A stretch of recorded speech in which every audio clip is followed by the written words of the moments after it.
வேத காலத்தில் யாகங்கள் நடத்தி அந்த யாக வேள்விகளில் உயிர்களை பலியிடுதல் என்ற ஒரு வழக்கம் ஆதி காலத்திலே இருந்தது. உயிர்களை உயிரோடு தள்ளி கொலை செய்கின்ற ஒரு படுபாதக செயலை அந்த காலத்திலே செய்து கொண்டிருந்தார்கள். ஆடு, மாடு, குதிரை போன்றவற்றை யாக வேள்வியிலே உயிரோடு இட்டு அவற்றை வதை செய்து கொண்டிருந்தார்கள். அந்த காலத்தில் ஒரு புரட்சியாக தோன்றியவர் புத்த பெருமான்.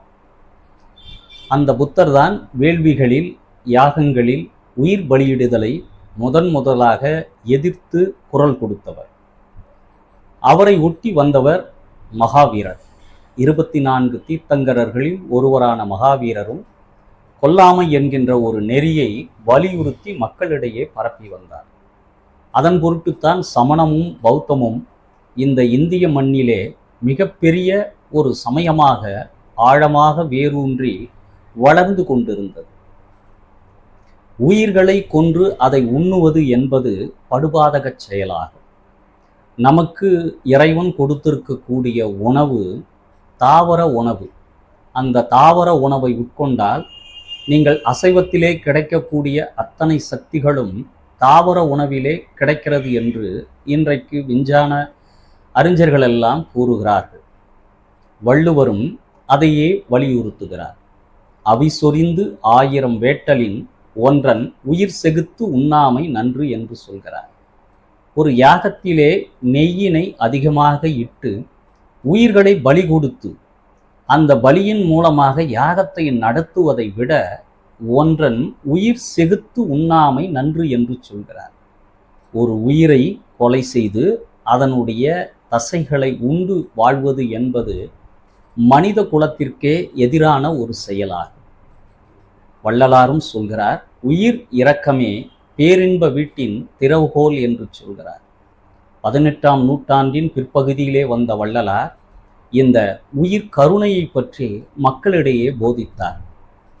சமரச சுத்த சன்மார்க்கம் என்று ஒரு நெறியினை ஏற்படுத்தி மக்களிடையே பரவச் செய்தார். அதற்குரிய இடமாக வடலூரை தேர்வு செய்து சத்திய தர்மசாலையும் சமரச சுத்த சன்மார்க்க சங்கத்தையும் நிறுவி உயிர்களை கொல்லக்கூடாது என்ற ஒரு பெரு நெறியை மக்களிடையே போதித்து அதை பரவச் செய்தார். வள்ளுவர் இன்னொரு குறளில் சொல்கிறார், கொல்லான் உலால் மறுத்தானை கைகூப்பி எல்லா உயிர்களும் தொழும் என்று சொல்கிறார். எவன் ஒருவன் உயிர்களை கொல்லாமை என்கிற ஒரு நெறியை பின்பற்றி வாழ்கிறானோ அவனை எல்லா உயிர்களும் கைகூப்பி தொழும் என்று உயர்ந்தபட்ச ஒரு நெறியை நமக்கு வள்ளுவர் வலியுறுத்தி சொல்கிறார். இன்னொரு குறள், நல்லாறு எனப்படுவது யாதெனின் யாதொன்றும் கொல்லாமை சூழும் நெறி என்று சொல்கிறார். வாழ்வியலே மிகப்பெரிய நெறி, நாம் பின்பற்ற வேண்டிய ஒரு பெரு நெறி எதுவென்றால் கொல்லாமை என்கிற நெறி.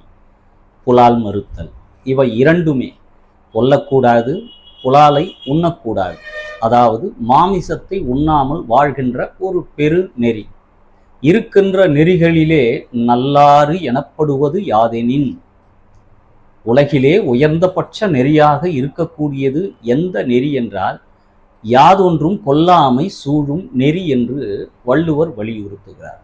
அப்படியானால் வள்ளுவருடைய காலத்திலே கொலை தொழிலும் அசைவத்தை உண்ணுகின்ற ஒரு பெரு வழக்கம் இருந்தது என்பதை இதன் மூலம் நாம் அறிந்து கொள்ளலாம். அப்படிப்பட்ட காலத்திலே கள்ளுண்ணாமை பற்றியும் பிறன்மனை நோக்காமை பற்றியும் மிகப்பெரிய அளவிலே புரட்சிகரமான சிந்தனைகளின் மூலமாக திருக்குறளிலே ஒரு வித்தியாசமாக அன்றைய இருந்த பழங்கால தொட்டு இருந்த மரபுகளை எல்லாம் உடைத்தெறிந்து ஒரு புது நெறி கண்ட புரவலராக நமக்கு வள்ளுவர் இருக்கிறார். அந்த வள்ளுவரினுடைய பெருநெறியை பின்பற்றி அந்த பெருநெறியை பிடித்தொழுகிதான் பிற்காலத்திலே வள்ளலார் அந்த நெறியை பின்பற்றி சொன்னார். அதே போல திருமூலர் கூட கொல்லாமை நெறிகளை நமக்கு வலியுறுத்தி சொல்கிறார். சைவத்தினுடைய அடிப்படை தத்துவமே உயிர்களை கொன்று அதனை உண்ணாமல் இருப்பதுதான் நம்முடைய சமயத்தினுடைய பெரும் தத்துவமாக விளங்கி கொண்டு இருக்கிறது. அதற்கு ஒரு சிறிய கதையின் மூலம் உங்களுக்கு விளக்குகிறேன். ஒருவன் ஒரு ஆடை வெட்டுவதற்காக அதை கட்டி போட்டு அதன் அருகே ஆட்டை வெட்டுவதற்குரிய கத்தியோடு சென்று அதன் அருகே செல்கிறான். தன்னை அவன் கொலை செய்ய வருகிறான் என்பதை புரிந்து கொண்ட அந்த ஆடு அவனை பார்த்து சிரித்து கொண்டு நிற்கிறது. அதை பார்த்து அவனுக்கு, அந்த ஆட்டை நாம் கொலை செய்ய போகிறோம், அது ஒரு பயமோ வருத்தமோ இல்லாமல் ஏன் சிரித்து கொண்டு நிற்கிறது என்று அந்த ஆட்டிடம் அவன் கேட்கிறான். நான் உன்னை கொலை செய்து உன்னை உண்பதற்காக வந்திருக்கிறேன், ஆனால் நீயோ சிரித்து கொண்டு இருக்கிறாயே, ஏன் என்று கேள்வி கேட்கிறான். அதற்கு அந்த ஆடு சொல்கிறது, நாங்கள் எல்லாம் வெறும் மரம், இலை, தழை போன்றவற்றை, புல் போன்றவற்றை உண்டு கொண்டு வாழ்ந்து கொண்டிருக்கிறோம். எந்த உயிர்களுக்கும் நாங்கள் தீங்கிழைக்காமல் எங்கள் வாழ்க்கையை நடத்தி கொண்டிருக்கிறோம். அப்படிப்பட்ட எங்களுக்கே எங்களுடைய இறுதி காலம் என்பது எங்களை துடிக்க துடிக்க கொலை செய்கின்ற அளவுக்கு உங்களுடைய எண்ணம் இருக்கிறதென்றால், எங்களை கொன்று தின்னக்கூடிய உங்களுக்கு எப்படி மரணம் வரும் என்பதை நான் நினைத்து பார்த்தேன். எனக்கு தானாகவே சிரிப்பு வந்து விட்டது என்று ஆடு சொன்னதாக ஒரு கதை ஒன்று உலவிக் கொண்டிருக்கிறார். ஆக கொல்லாமை என்கிற ஒரு பெருநெறியும் புலால் மறுத்தல் என்ற ஒரு பெருநெறியும் அடிப்படையாக மனித குலத்திற்கு தேவையானது. மாமிசம் தின்பதினால் என்ன கிடைக்கும்? நல்ல ஒரு சுவையுள்ள உணவு கிடைக்கும் என்று நாம் எண்ணுகிறோம். அந்த உயிர்களை கொன்று உண்ணுகின்ற பொழுது அதன் மூலம் நம் உடலில் ஏற்படுகின்ற பெருமாற்றங்கள். இன்றைக்கு அளவுக்கு அதிகமான மாரடைப்பு நோய் வருவதற்கு எது காரணமாக அமைகிறது? கொழுப்பு நிறைந்த ஆட்டு மாமிசத்தை நாம் உண்பதினால் இன்றைக்கு நிறைய பேர்கள் அந்த மாரடைப்பு காரணமாக இன்றைக்கு உயிர் துறக்கின்ற நிலைமை ஏற்படுகின்றது. அதை போன்று, அதாவது கோழிக்கறி, அதாவது வளர்ப்பு கோழிகள், பண்ணையிலே வளர்க்கக்கூடிய அந்த கோழிகள் மூலமாக முழுக்க முழுக்க வேதியியல் பொருட்களை கொடுத்து ஒரு 45 நாட்களுக்குள் அதனுடைய முழு வளர்ச்சி பெற வேண்டும் என்பதற்காக ரசாயனங்கள் கொடுத்து வளர்க்கப்படுகின்ற அந்த கோழிகளை உட்கொள்வதினால் இன்றைக்கு நிறைய பேர்கள் உடல் பருமனாக இருப்பதற்கு காரணமாக அமைகிறது.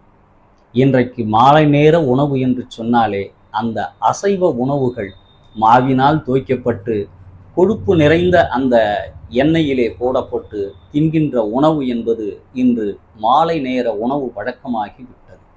ஆக நம்முடைய பொருளை செலவு செய்து இன்றைக்கு நாம் நோய்களை விலைக்கு வாங்கக்கூடிய நிலைமையிலே இருக்கிறோம். சேர்க்கின்ற செல்வத்தை பெரும்பகுதி நோய்க்கே செலவிடுகின்ற அளவிற்கு இன்றைக்கு வாழ்வானது பின்னோக்கி சென்று கொண்டு இருக்கிறது. அதனால் சற்று கொஞ்சம் நாம் யோசிப்போம். நமக்கான உணவுகளை இறைவன் தேர்ந்தெடுத்து இந்த பூமியிலே கொடுத்திருக்கிறான். அவற்றை நாம் உண்ணலாம். உண்டு நம் உடலுக்கு தேவையான அத்தனை சக்திகளையும் நாம் பெற்றுக்கொள்ளலாம். அதனால்தான் வள்ளுவரும் நமக்கு கொல்லாமையையும் புலால் மறுத்தலையும் வலியுறுத்தி இந்த வாழ்வு மேம்படவும் நோயற்ற வாழ்வு வாழ வேண்டும் என்பதற்காகவும் உணவே மருந்து, மருந்தே உணவு என்கின்ற வாழ்க்கையை நம் முன்னோர்கள் நமக்கு கொடுத்திருக்கிறார்கள்.